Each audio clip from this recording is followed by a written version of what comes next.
আজ হচ্ছে মঙ্গলবার আর জ্যৈষ্ঠ মাসের শেষ মঙ্গলবার। মঙ্গলবারের ব্রতটা অনেকেই করে থাকে। তো আজকে আমি সকাল সকাল স্নান সেরে মায়ের সাথে এসেছিলাম মন্দিরে। এখনও অনেকেই আছে যারা ঠাকুর বিশ্বাসী নয়।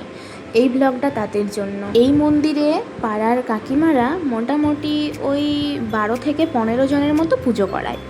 তো এখন উপস্থিত আছে মোটামুটি ওই 8 থেকে 10 জনের মতো, 2 থেকে 3 জন থাকেনি। তো সংকল্প পুজো করানো হয়ে গেছে সবারই, আর এদিকে মা ফুল দিচ্ছে না। তো আমরা তো বিষয়টা বুঝতে পারিনি। তারপর যখন দেখলাম যে আরও 3 জন বাকি ছিল, তখন তাদের পুজো পেয়ে মা ঠিক ফুল দিয়ে দিল। এটা দেখে তো আমি সত্যিই অবাক। আর ওই যে দেখলে সিঁদুরটা, আলতাটা আর শাড়িটা, ওটা আমায় দিয়েছে।